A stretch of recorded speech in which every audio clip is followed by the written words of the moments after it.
เกิดมาในครอบครัวที่มีพี่น้องเยอะนะครับทั้งหมดมี8คนผมเป็นคนที่6เกิดในชนบทพ่อแม่ก็ทำไร่ทำนา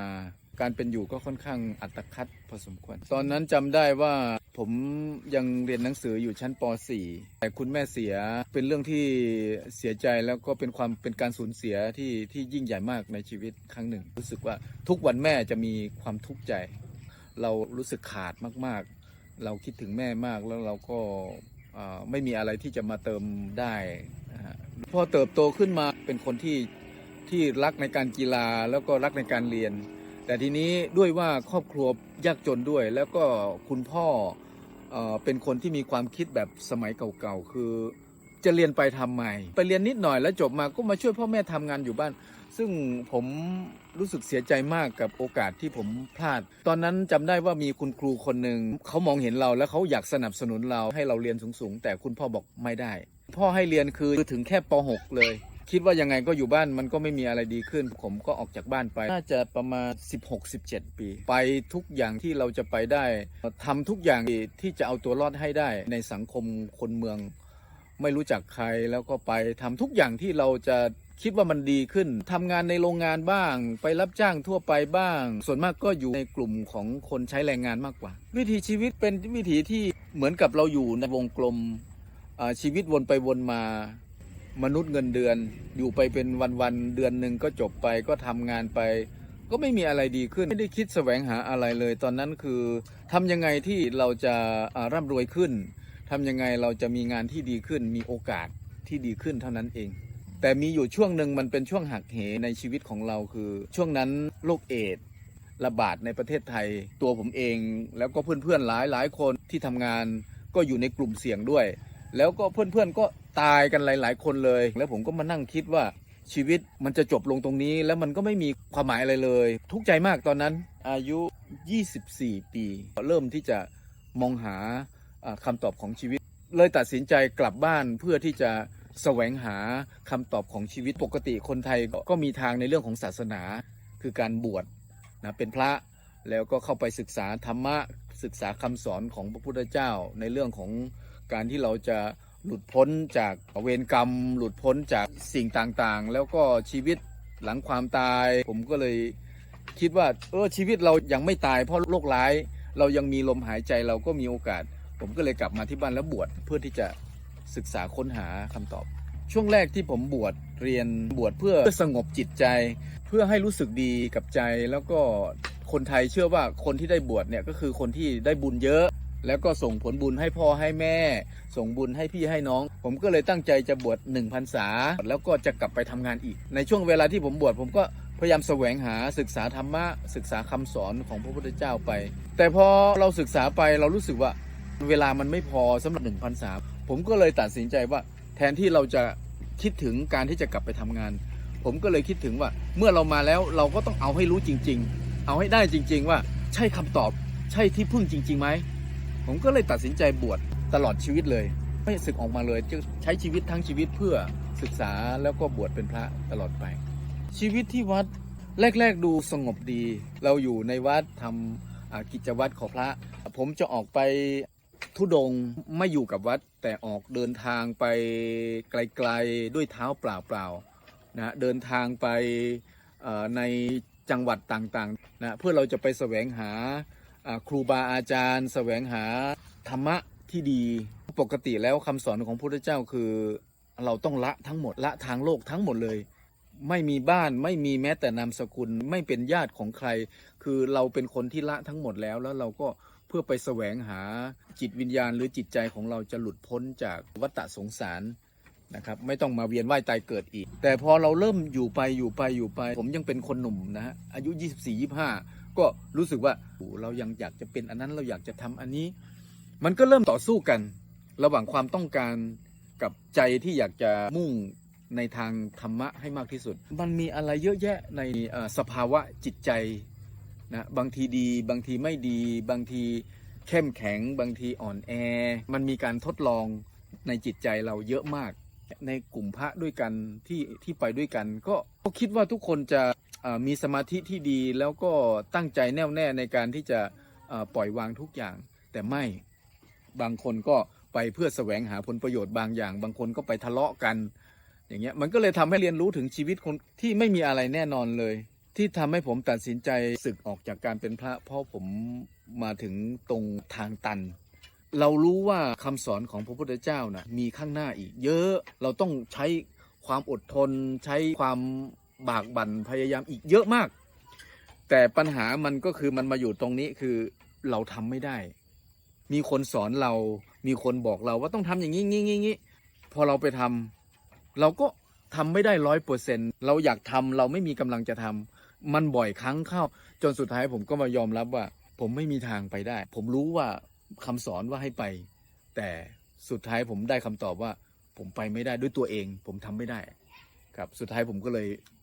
ยอมแพ้พระที่ตั้งใจปฏิบัติตั้งใจเป็นพระจริงๆเนี่ยมันหายากและเขาก็มองว่าผมเป็นพระที่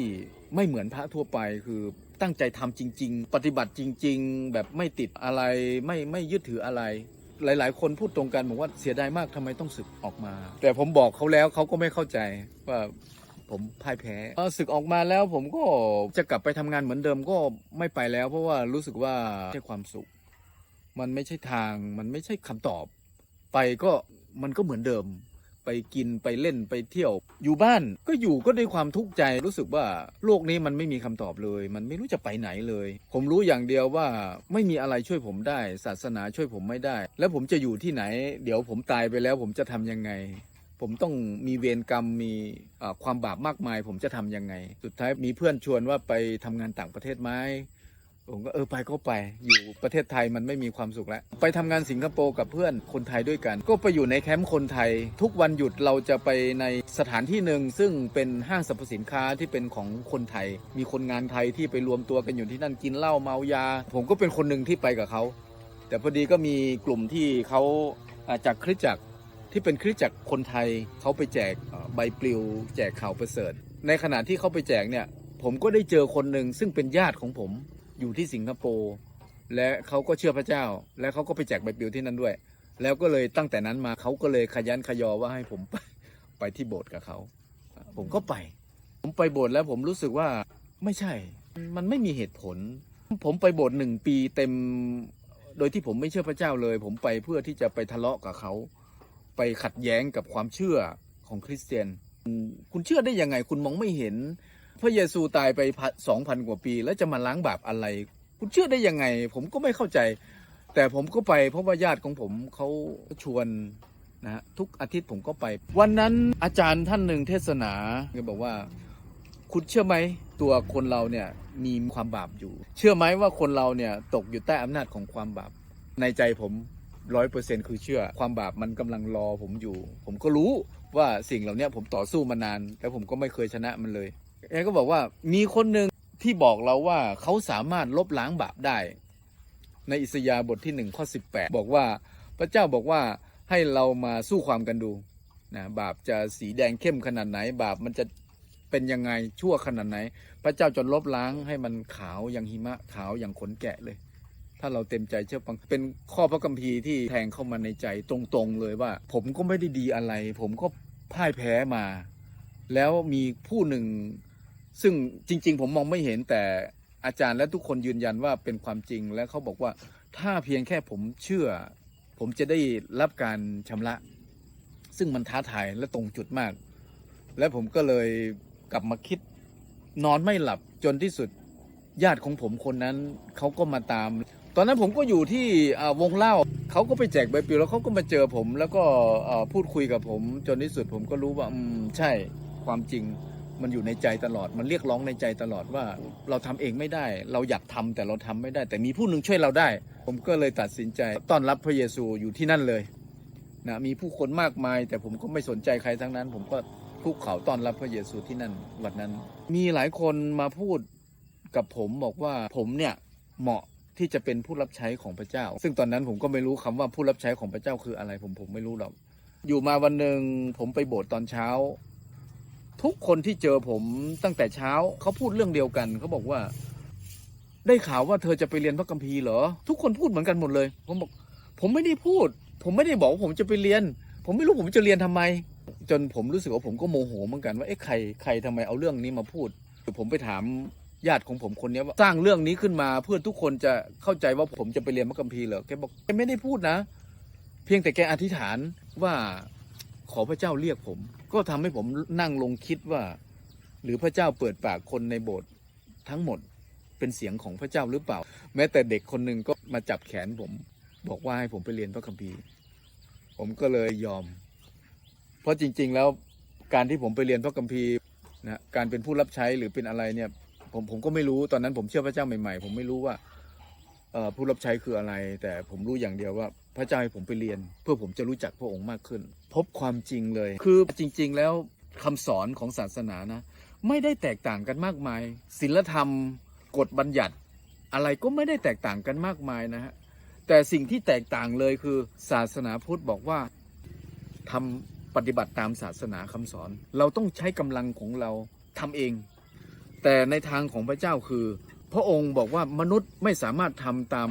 คำสอนได้แต่พระเยซูลงมาพระองค์มาเพื่อที่จะช่วยเราให้เราสามารถทำสิ่งต่างๆตามพระประสงค์หรือพระบัญญัติของพระเจ้าได้พระบัญญัติของพระเจ้า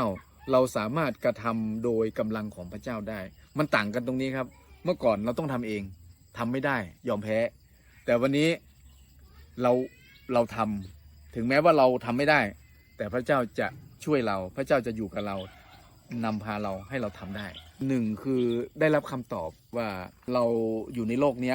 เรามีเป้าหมายชัดเจนจากเมื่อก่อนเราไม่มีเป้าหมายเราก็ทำไปเรื่อยนะเขาทำอะไรเราก็ทำเขาว่าดีทางไหนเราก็ดีแต่ทุกวันนี้เรามีเป้าหมายชัดเจนในการติดตามพระเจ้าแล้วเราก็มีความแตกต่างจากเมื่อก่อนคือเมื่อก่อนเราไม่รู้ว่าอนาคตจะเป็นยังไงตายแล้วไปไหนต้องรับเวรกรรมต้องไปชดใช้เวรกรรมอะไรเท่าไหร่ไม่รู้อยู่ในความหวาดกลัวแต่ณปัจจุบันนี้เรารู้ว่าชีวิตปัจจุบันนี้เราเป็นยังไงแล้วอนาคตเป็นยังไงแล้ว